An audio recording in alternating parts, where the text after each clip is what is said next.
Hey guys, what's up? This is Richie back for another modeling bench update.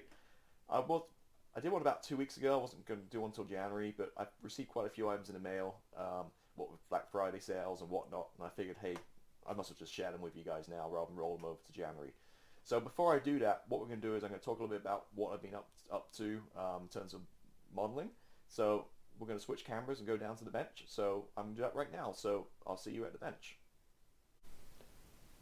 Okay, so down on the bench here, I've not done a whole bunch the last couple of weeks, to be honest with you, in terms of building. Not much bench time with Christmas. Been busy at work, busy with the kids, all kinds of stuff, real life stuff. So um, I actually really just managed to get on the bench really a couple of times last couple of days and made some great progress. So what I've been working on since the last update is this kit, which we talked about last video, the 30-second scale. Sorry, a little bit glare. The 109 K4. Fantastic kit for the price. This kit was, I believe, about $25 or $30 for a 30-second Warbird. Has PE. It's a great kit. So I mean, so let me show you what I've been up to. So I've pretty much assembled 80% of this stuff. So my plan here is just going to build in sub-assemblies and kind of build in sub-assemblies and then paint and then assemble everything together. So first thing I built was the engine, which again, great detail. Again, this kit 25, $30. So, I mean, once this is painted, it'll look great. A couple of little spots, gaps. I just used this stuff. This to me a surface primer. Just brush it on with an old paintbrush on the gaps, and it fills any gaps. And then once it's primed, it'll be fine. So, so started with this guy.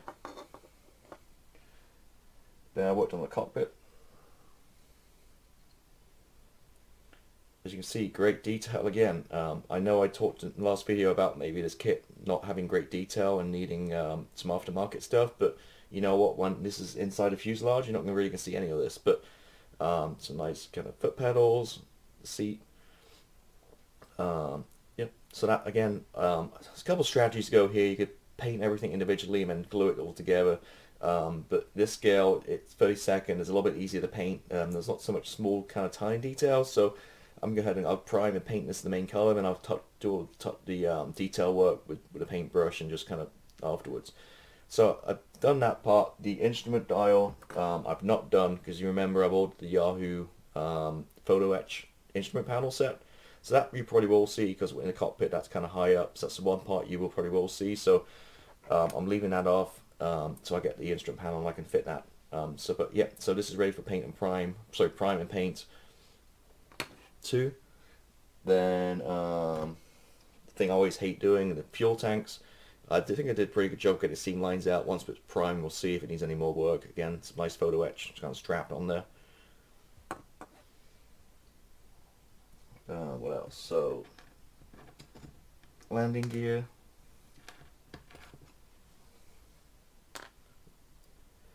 So a few little parts on the landing gear, and again, some nice photo etch kind of straps on there.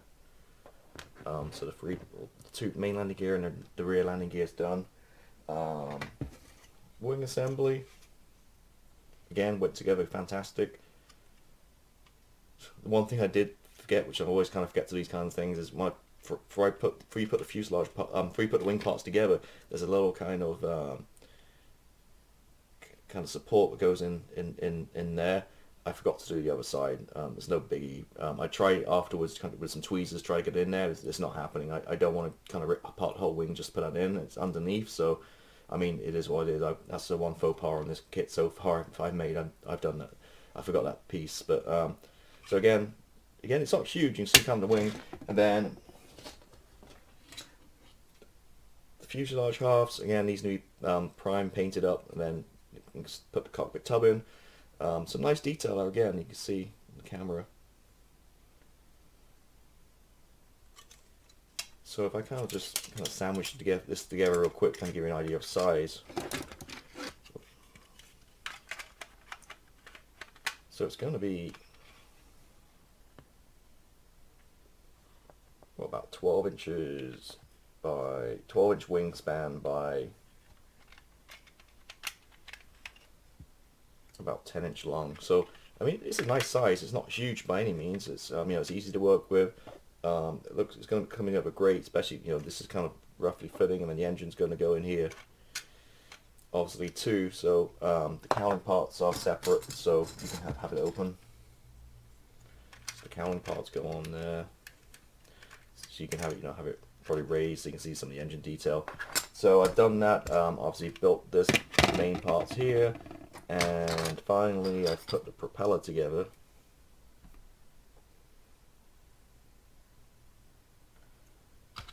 And a spinner. So, I mean, I've got pretty 90% done there with assembling.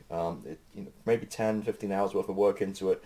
All's really left to do is, I said, the instrument panel, which I haven't received yet. I've ordered resin wheels, and the tail planes, and a few, aerials and stuff, which are going at the end. So really, I'm at the stage right now where I can go ahead and start getting this primed up and painted.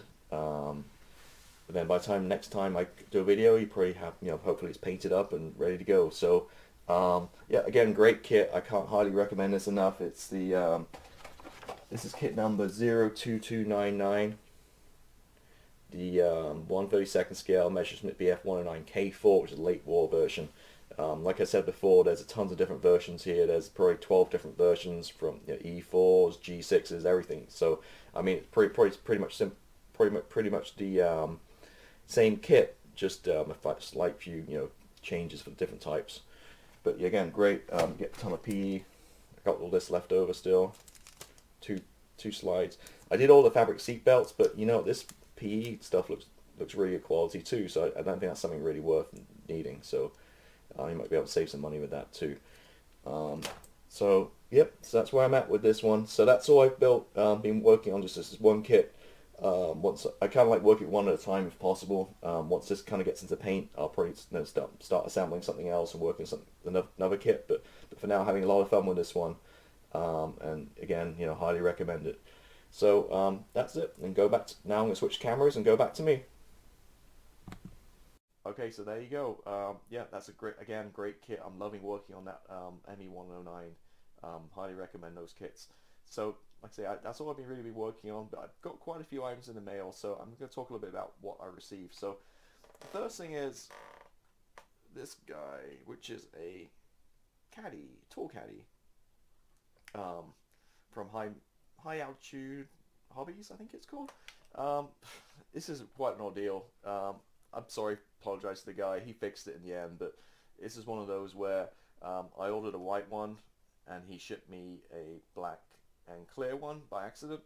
Before that, I think they forgot to ship it out. It was like a week, and I got no shipping notification, so I reached out to them, and then suddenly, magically, like a day later, I got a shipping notification that shipped out that next day. So I had to wait a while, and then I finally got this one, I finally got the black and clear one, which is wrong. So I emailed the guy, and fair credit to him, he owned up to the mistake. He immediately responded, and he shipped me out a replacement one, the white one. Great. But the problem is, this one is missing the holes for your micro saw and micro set. These guys are supposed to be holes in here. So, I mean, that's the whole reason I bought this thing, so I could use it for my glues and my micro saw and set. Let me show you the one right here, so you can kind of see. So, I mean, the guy was very apologetic. He sent me the wrong one. He sent me some free sanders, and took care of me. So I don't want to burden him again. He told me I could keep the other one for free. He wouldn't take it back in his return. I was going to mail it back to him. So what I said was, I'm going to I'll auction it off, and whatever money I get, I'll donate to either Models for Heroes or Wounded Warriors or some kind of charity to benefit somebody. So the fact that the white one I wanted doesn't have the holes I need, in the end I'm just going to stick with a black and clear one. So this white one, if anyone's interested, let me know. Make a donation to charity, I'll send it out to you. Otherwise, I'll maybe put it to the next Model for Heroes charity or something like that. So that was the first thing with these caddies. Help organize some stuff. So onto the kits. Where should we start? Let's start. So the last update, I mentioned how I got rid of a lot of my armor and went for a stash clearance. Now, firstly, disclaimer. What I'm about to show you is quite a few kits. This isn't my normal monthly supply of kits. This is a lot more. What I've done is I've sold quite a few kits in my stash which I wasn't going to build, and I brought in some new stuff. So to be honest, it's very little money out of my pocket. A lot of it's just redistributing funds I got from selling stuff. So I have some real nice stuff I sold. Made quite a bit of money on eBay and some other Craigslist. And like I said, I bought this stuff. So this is not typical. Plus we have Black Friday and some Christmas sales and stuff. This is about once every 9 to 12 months I go through my stash and kind of really evaluate what I'm doing at the time modeling. If I'm not going to build it, I get rid of it and I bring new stuff in which I want. So that's my disclaimer. So again, don't freak to help by how many kits I'm about to show you. So the first one I got is this guy, Rifle Models, the M1A1 Gulf War tank. This one doesn't have the interior. I do have one with an interior, but I didn't want the interior. I wanted a kit where I could build, see right there, I just wanted to just build a nice out-of-the-box external one, and I do have a Legends or a Black Dog resin stowage set. So my plan was this was really good to go to town on the outside of the weathering, and then also fill it with stowage and little items and knickknacks and stuff. So that's the first one. I got the Abrams. Now, second one, you're seeing a theme here. Another Rifle model kit, the Sheridan. This just came into the distributor. These Rifle kits, good prices. I've wanted this one for a while. It came out a few months ago. I just think it's a cool looking tank. I think it just looks cool, especially in I think this is around the same time as that one, maybe like early 90s Gulf War. I know they think they're around in Vietnam as well, but I just really thought that was a cool looking tank. Again, no interior. It just seemed a pretty easy build. I think link for link tracks, and it's decent plastic in there, but it's not one of these crazy ones where it's like that thick deep for the project. So I got that. Next kit. This is heavy. I can barely lift up. Again, another Rifle kit. These are where I'm going right now with the armor. This is the Tiger 1 mid production with full interior. Reason I got this was I sold my Panther and I got this one. I saw some pictures online of somebody who built this, and they did kind of the exploded diorama kind of look. So basically what happened was, basically what they did was, each level, like tracks, and then the lower hole, the upper hole, they got little tiny like clear acrylic rod and kind of raised it so you can kind of see inside it. The problem with a lot of these interior kits is you spend a lot of work doing the inside and make it really nice, but you never see it. So I figured, hey, well, that's a cool little thing, kind of like a little exploded kind of model where you can really see inside everything and see what's in there. So I know what you're thinking.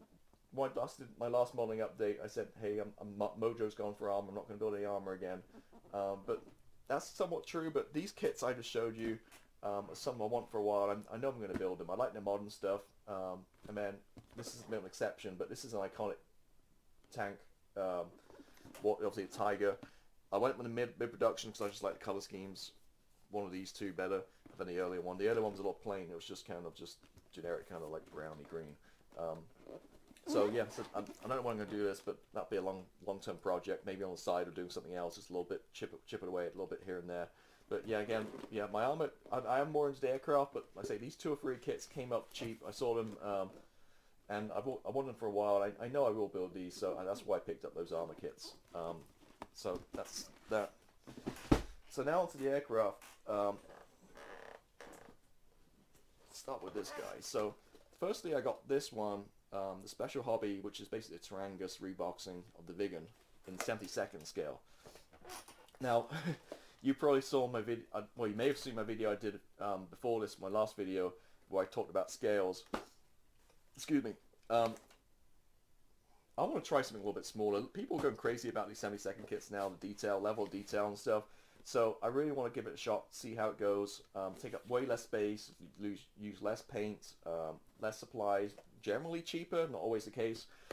So yeah, so I said I talked about in length in the last video about this, but I really want to try something smaller and see how I get on. Some of the bigger stuff, it's just taking up a lot of space. I love it, detail and stuff, but it just at some point I need to kind of give in and try make something a little bit smaller. So there's that guy right there.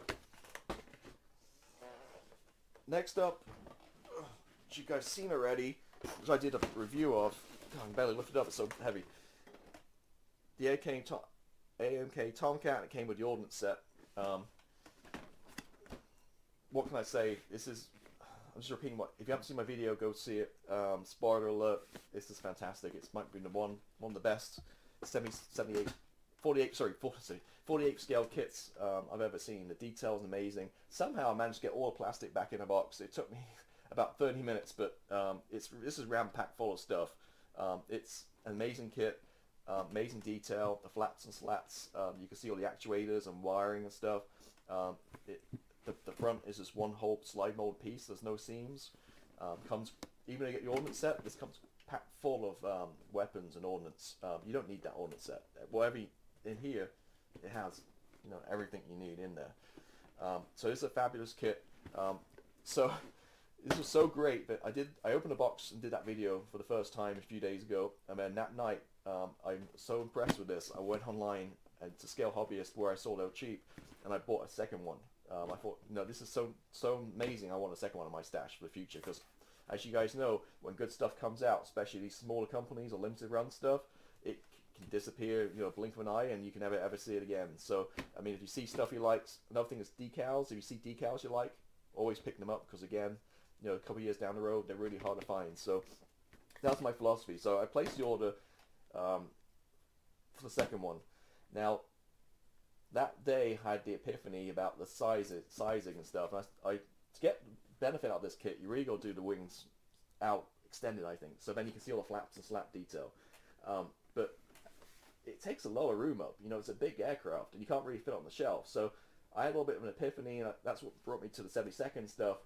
And so what I did actually that following morning after I ordered, I went online, cancelled the order, and what I did is I went on eBay and I found somebody selling the Great Wall Hobbies 72nd F14. I got the A version cheap. They go for about $62, which is a crazy price for a 72nd scale kit. But this one was about, I think it was about $40 shipped from China.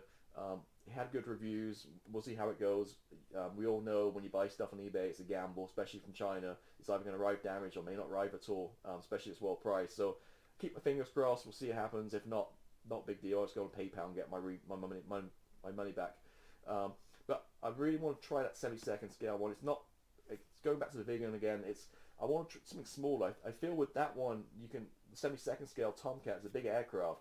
So maybe I could do it with a flat, with the wings extended, and maybe like a little carrier diorama, maybe on a catapult, some people around it, maybe some weapons, being loaded weapons, or some kind of interesting little diorama. So I figured, so I'll give that a shot and see how I go. It's supposed to be a fantastic kit, like this one. A lot of detail. You do the flaps and slats.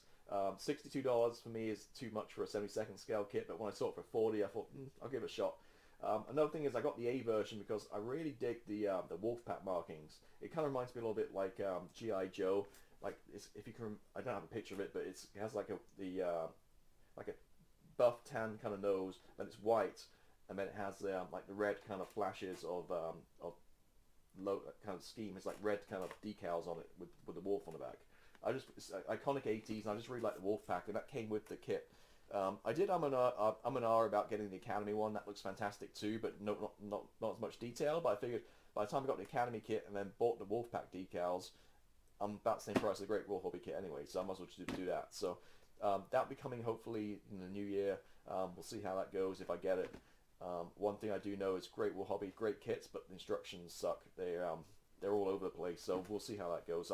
When I get that, I'll do a video for sure, and maybe do a comparison with that against this one, so you can compare the 72nd to the 48th. So that's that one again. Fantastic kit.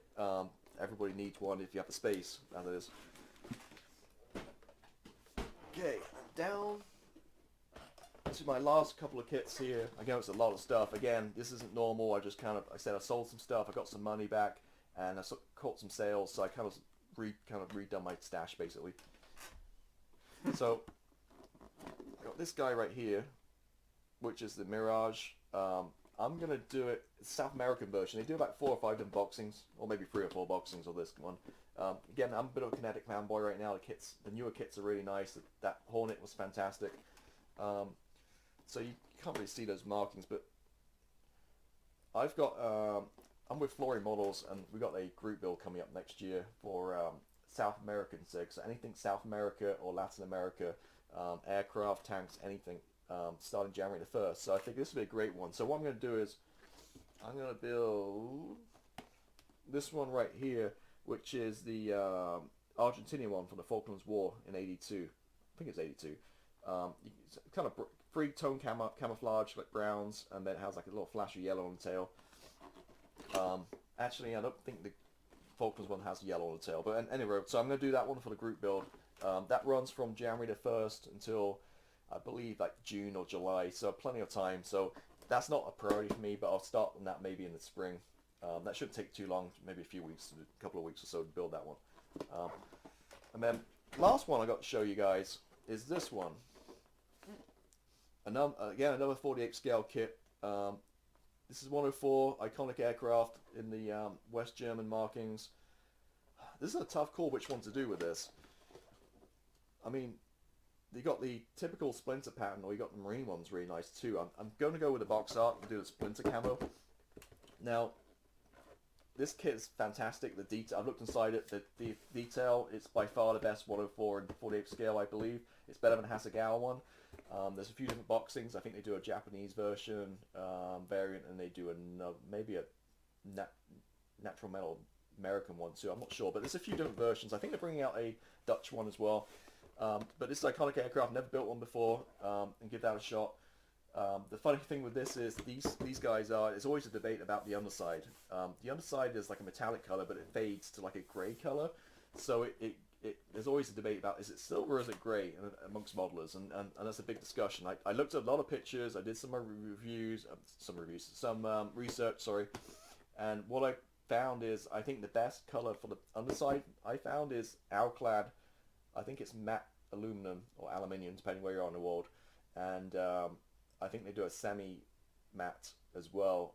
So I think the matte, I'm going to go, I looked at the color charts and stuff, it looks almost identical. So I'm going to matte aluminum at the bottom, and I'm going to pick out a few little panels and stuff, or little like hatches on the bottom with the semi-matte, or semi-matte, again, depending if you're America or Europe.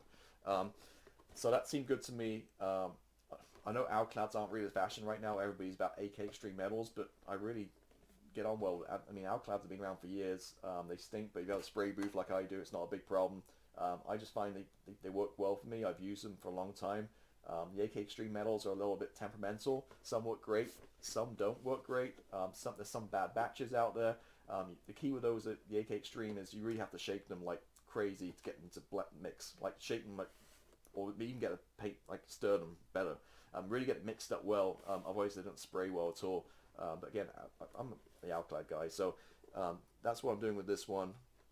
Again, 48 scale kits. These aren't like the Tomcat. These are pretty nicely sized. Decent sized. This and the Mirage. 48 scale, still a way to go for me. And 32nd scale for the World War II stuff. It's just some of these larger birds, like the like I mentioned, the Tomcat for sure, the MiG-31, the MiG-25s. What else? Flankers. They're huge aircraft. So I mean, if I can get something a lot smaller, maybe it's better, for everybody. And I make a lot of models, so I'm worried, if I keep churning out huge kits every month for every, over the next couple of years, I'm just going to run out of space. So that is a consideration for me as well. So that's what I bought this month. Actually, the past few weeks, you see, it's a ton of stuff. Again, it's not my normal kind of thing. I normally buy maybe 1 or 2 kits a month, if that. Maybe a little bit of aftermarket. It's just I've got so much. Like I said, I went through my stash and just cleared out and sold some stuff and just kind of reinvested that money. So this should keep me busy for a few weeks at least. Actually, a few years maybe. So these will go in the stash for the rest of the stuff. In terms of what's coming up next, I'm going to want to finish that 109. It's kind of priming and painting stage and put it all together. So maybe just a couple more weeks work on that. And then from there, I was kind of stoked to get on with the AMK Tomcat, but I might put it on hold. We'll see. If I get a shipment notification and my Great Wall Hobby 72nd one ships out, I might wait until that one arrives, kind of check it out, compare the 2 kits, different scales, and then kind of build one of those from there. But that's kind of really it. Really just a quick update. I didn't want to wait till January because I've got all these kits to show you. I've got a couple more on the way too, smaller ones, which I'll show you guys next time. But yeah, I'm sorry if I waffle too much. Hopefully you find it interesting. I know for me, I really enjoy looking at videos of people's stashes and what people have been buying. I guess Maybe just a voyeurism or being nosy, I don't know, but it's just, I find it interesting, so hopefully you do too. Any questions about anything, feel free to reach out, shoot me a message, or put me in a comment below. It really helps too if you like these videos, thumbs up, subscribe. A lot of content right now over December because a big Christmas, it got kind of quiet in the world. My main profession is I'm a real estate agent, so I work in residential real estate. Not many people are moving houses over Christmas, so it's a pretty quiet time for me. So I'll be back, back at it again in January. So this is kind of a couple of weeks off already, kind of quiet time, which allowed me to kind of do some modeling and do these videos for you guys as well. So that's pretty much it. Again, thanks for watching. Happy modeling, and I'll see you next time. Thanks. See you later. Bye.